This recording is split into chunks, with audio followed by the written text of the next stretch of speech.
Nah, kalau gitu tipsnya itu gimana sih caranya bisa jualnya lebih mahal tapi laku? Bisa nggak di elektronik? Bisa nggak ya? Kalau gua mungkin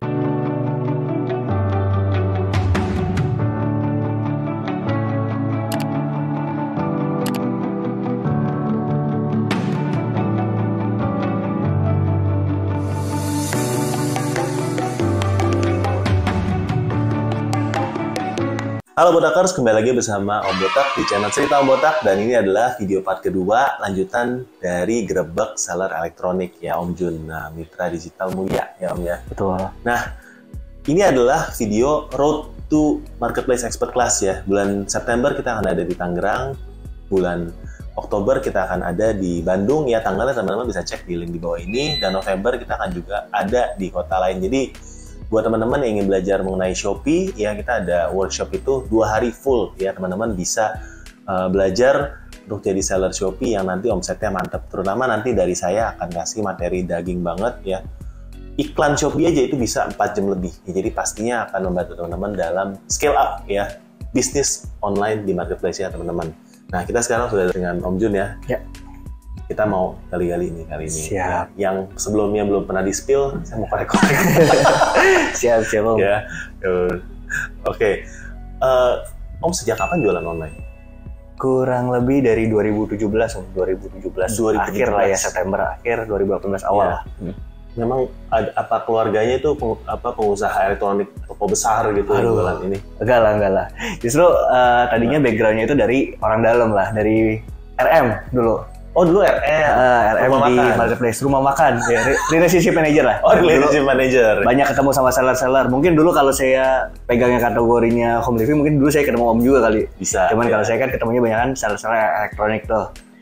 Jadi di situ akhirnya kayak lihat banyak seller-seller yang wah kayaknya pesat nih perkembangan bisnisnya segala macam, terus kayaknya seru gitu kan. Jadi akhirnya yaudah memutuskan untuk resign, masuk di dunia ini jualan online tapi elektronik tapi di marketplace. Gitu. Oh, jadi kepincut karena melihat seller-seller kok jualannya gampang ya. Ya betul. Ya. Dan seru lah istilahnya, kayak waktu itu kayak ngebandingin hidup lah, kayak sellernya kayak ngelihat di kantor seperti apa, lihat di toko seperti apa, kok kayaknya menarik juga nih kalau hidup seperti kayak seller-seller itu. Jadi kayak akhirnya udah loncat. Sekarang kilas balik 5 tahun udah jalanin ya. Nyesel nggak?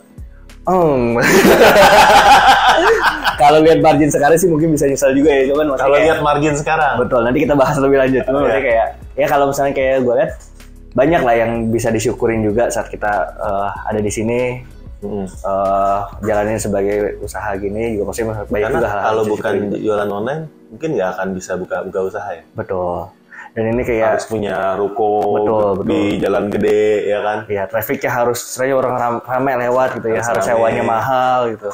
Tapi dengan online waktu itu kita mulainya cukup dengan modal yang relatif rendah lah dibandingkan sama toko-toko elektronik yang lainnya mungkin. Boleh tahu dulu modal usahanya berapa? Wah, buat buka toko elektronik lumayan gede juga sih, tapi maksudnya nggak gede juga tetap gede, cuma maksudnya istilahnya hasil dibandingkan sama hasil nabung selama kerja ya. Iya betul, hasil nabung dari kerja dikumpulin buat ini. Ternyata gede ya. Lumayan gede ya. Jadi sebenarnya barrier to entry untuk jualan elektronik ini kalau tadi aja tahun 5 tahun lalu udah gede, apalagi sekarang Bang. Iya, apalagi sekarang. Kenapa harus gede? Apa dia memang ini kalau jualan barang elektronik apa dia begitu mau dapetin harga khusus lo harus kasih gua target dulu segini, harus beli segini baru bisa jadi agen. Ya, karena kembali lagi kalau misalnya kayak kita belinya mungkin sedikit-sedikit, kita belinya cuman bisa dari levelnya distributor gitu ya. Kalau kita misalnya kayak kita ke pabrik segala macam, kita harus punya volume dulu nih. Iya. Harus minimal volume berapa? Volume atau modalnya berapa sih? Misalnya nih gue pengen jualan yang rice cooker lah. Rice cooker kan rata-rata harganya 400-500 ribu ya. Iya. Buat kita dapat bottom price-nya aja kita minimal kayak puluhan juta lah, 30 juta gitu lah untuk kita bisa dapat ininya. Dan itu baru satu item. Harga, iya baru satu brand lah kita bilang lah ya. Satu brand, satu mungkin item. bisa campur-campur, bisa campur-campur barang. Brand, boleh campur-campur barang. Tapi satu brand bisa rata-rata kayak gitu. Dan mereka bisa kadang-kadang juga ada yang punya request juga, mereka harus minimal satu mobil. Nah itu kan kalau satu mobil lumayan besar juga kan value-nya juga. Ya, mobil apa? Agya? Mobil Brio? Mobilnya kalau kayak gitu masih bisa, Pak. Masalahnya ini minimal ankle nih. Oh, ankle. Ankle nih, satu ankle minimal minimal satu Yang CDD. ankle tuh nggak habis main basket kena ankle. Oh iya, kena ankle. Enggak lah, ankle itu kayak truk yang paling kecil lah, truk yang paling kecil. Itu biasanya ukuran paling kecil, tapi kadang-kadang Ankle, biasanya CDD yang bannya ada banyak gitu ya, bannya banyak. Oh, itu banyak kan. Kayak gitulah. Kayak gitu yang kadang-kadang mungkin membuat ya nggak semua orang bisa jualan elektronik. Jadi barrier to entry-nya sebenarnya cukup gede ya. Modalnya cukup gede. Marginnya gimana? Marginnya sih pahit. Oke, ini sebenarnya video. Ini gak dikat ya? Enggak dikat. Ini sebenarnya video demotivasi guys ya. Ini sebenarnya marginnya 50%. Cuma audionya bilang marginnya pahit. Supaya nggak ada yang main. Jualan. Enggak lah. Ya kalau menurut gua kembali lagi susahnya kan barang elektronik itu kan jelas ya. Istilahnya barang A, barang B, barang C itu kan Brandnya jelas. Brandnya jelas, mereknya jelas, tipenya jelas. Ya, orang yang jual aja nggak jelas. Ya orang yang jualnya ya kadang-kadang suka udah setengah gila gitu ya. Harus setengah gila. Kayak gitu. Jadi kayak emang ya sangat gampang lah untuk orang bisa compare dari satu toko ke toko lainnya. Yes. Jadi terus compare nih itu selisih berapa ribu baru orang lari? Wah. 1000 Kadang-kadang aja 1000 bisa lari, Pak. 1000 lari. Bisa lari ya. Kalau misalnya kalau lu nggak jual, nggak ngambil quantity, nggak ngambil volume, lu nggak dapetin bottom price langsung ke pabrik, nggak bisa jualan dong di sini. kecuali kalau misalnya ya kadang-kadang mungkin kayak barang-barang yang kita bilang siluman gitu ya. Barang-barang yang kayak promo marketplace, cuman seberapa banyak sih bisa belanja gitu kasarnya kayak gitu kan. Beli barang dijual lagi, beli barang dijual lagi gitu. Iya. Pakai promonya mana gitu. Itu kan nggak sustain. Ya, nggak Kita sustain. ngomongin buat toko online yang sustain ya. Ya kalau itu ya emang berat sih. Nggak semua orang bisa lah kita bilang lah. Nggak semua, berarti barrier to entry-nya ke sini cukup tinggi. Maka sellernya sebenarnya itu aja. Ya betul. Dan rata-rata ya kita ujung-ujungnya kenal-kenal juga lah, jadi temen lah. Ujungnya kenal ya. Gitu. Karena margin tipis, barrier to entry rendah, ini sebenarnya adalah salah satu kategori yang ya mungkin di dalamnya kalau di dalam rasanya margin tipis segala macam, tapi bisa jalan karena kayak orang iseng itu nggak bisa iseng masuk gitu. Iya. Harus benar fokus dengan modal yang komitnya cukup gede dan itu ya menurut gue sih ya plus minus ya. Ya, dan handlingnya kan juga sebenarnya kan nggak gampang. Nah, berarti tempat juga nggak bisa cuma sembarangan kayak di rumah ada satu kamar kosong, udah lu kamu jualan elektronik di sini masukin. Ya, agak berat ya. Nggak muat kayaknya. Karena satu ankle itu tadi ya. Betul, ya rata-rata istilahnya kayak ya butuh space yang lebih gede lah. Butuh space untuk kayak skippingnya segala macam, untuk kayak packaging segala macam juga kan kita juga lebih fragile kan, barang-barang kayak gini kan sensitif nih, misalnya kayak barang penyok pasti nggak diterima, pasti di-retur, udah nggak mungkin misalnya kayak customer itu mau terima barang rice cooker penyok, nggak mungkin lah. Iya. Jadi ya mau nggak mau emang kita harus lebih banyak yang dikerjain lah. Titik tertingginya nih ya, tadi kan kita ngomongin yang entry barrier-nya ke sini gimana ya. Titik tertingginya selama jualan online apa? Titik tertingginya itu kita pernah waktu pertama kali kita jualan di salah satu toko yang banyak live-nya itu ya. Kita bisa jualan satu SKU itu bisa sampai belasan ribu unit lah. Iya. Dalam satu bulan. Sebenarnya nggak apa-apa kayak nggak apa-apa dong ya. Nggak apa ya. Ya di TikTok ya guys ya. Waktu itu kita pernah sih, pasti di awal-awal tahun ini kan mereka kan lagi gencernya untuk promosi dan segala macamnya. Kita bisa dapat satu SKU, satu barang chopper itu Mito kita waktu itu jualan bisa 11.000 unit. 11.000 unit. Satu bulan. Berapa engkel itu 11.000 unit? Waduh. Kayaknya JNT-nya sampai capek juga. Mantap ya. 11.000. Tapi Ya, cuman nggak kalau 11.000 gitu? Atau dipepet habis sejak returan? Waktu itu karena emang masih disupport ya, maksudnya masih support dari promosinya, itu masih oke sih, masih sehat sih. Masih sehat ya? Masih enak banget sih kalau dibilang. Kalau waktu di pas lagi periode Q1 tahun 2022 ini ya.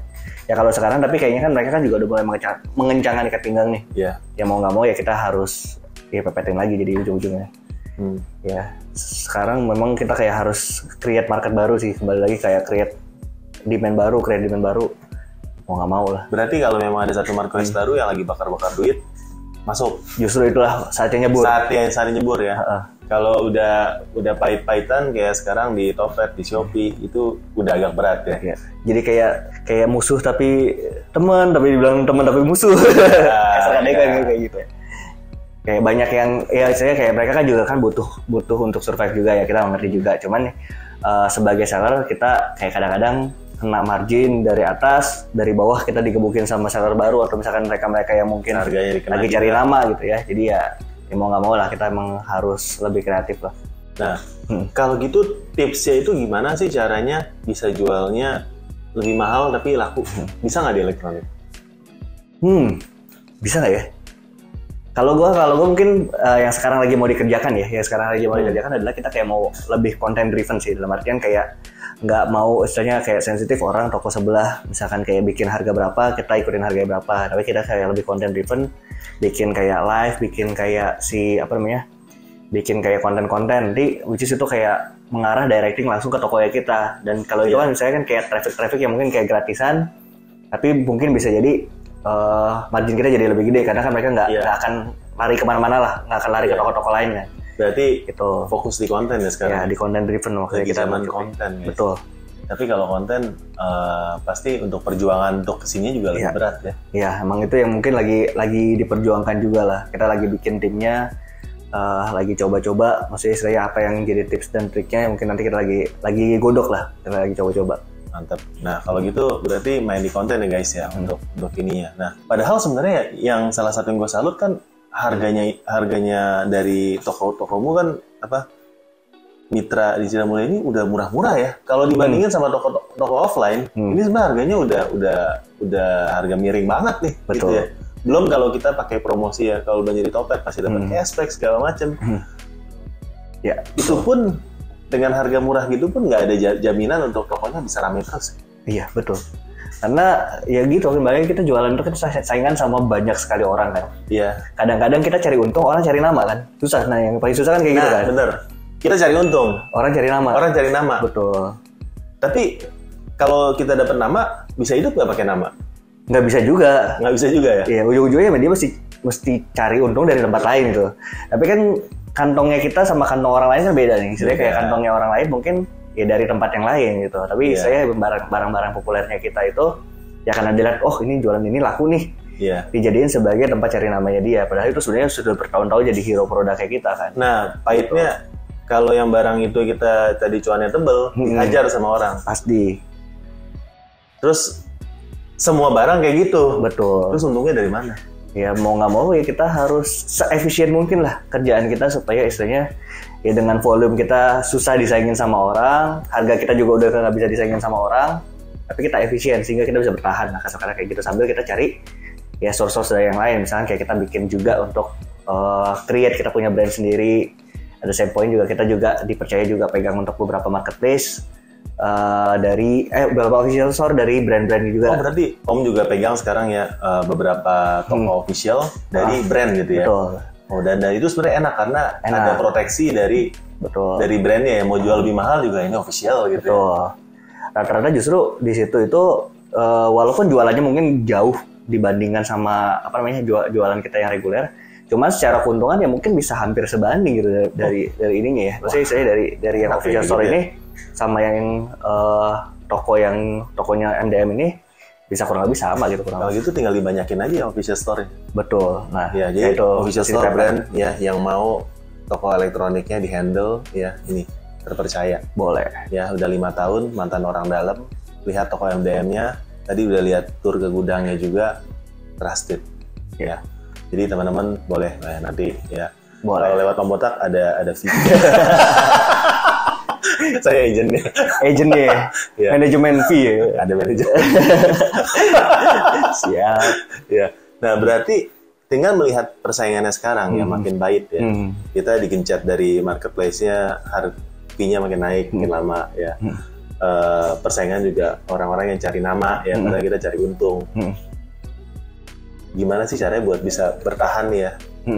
MDM sendiri dalam 5 tahun ke depan? Ya kalau sekarang sih kita milestone-nya adalah kita mau bikin value sih. Jadi kita nggak mau cuman kayak mindahin barang doang, tapi kita kayak mau create value.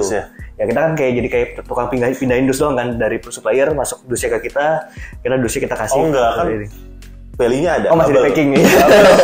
Jadi kita tukang bubble ternyata. Tukang bubble ternyata, tukang pindahin dus ya. Iya. Ternyata kita tukang bubble ya. Sama tukang tempel alamat. Iya. Ya kayak sekarang mungkin mau nggak mau kita harus create value kita sendiri lah. Dengan ya tadi kita bikin misalnya kayak kita bikin brandingnya kita sendiri, beberapa brand kita bikin white label juga.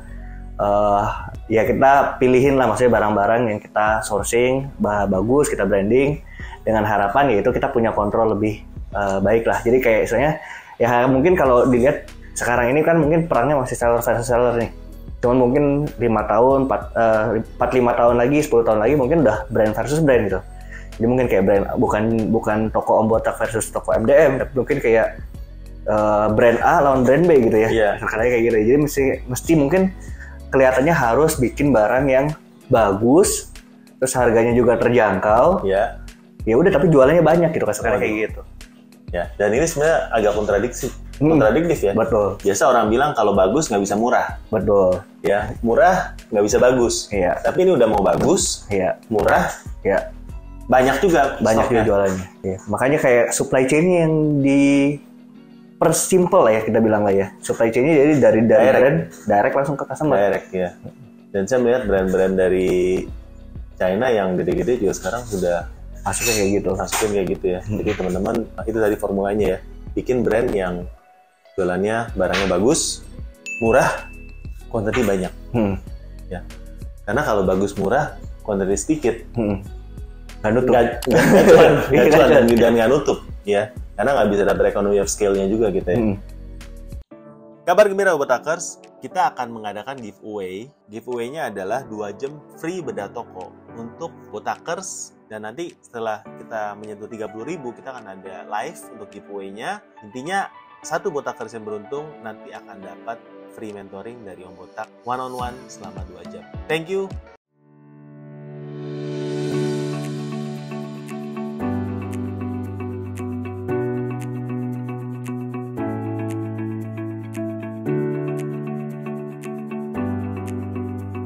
Halo, saya Sony Kurniawan dari Gresik. Untuk acaranya ini keren banget ya untuk Marketplace Expert Class, karena di sini kita diajarin detail banget mulai dari basic sampai yang expert.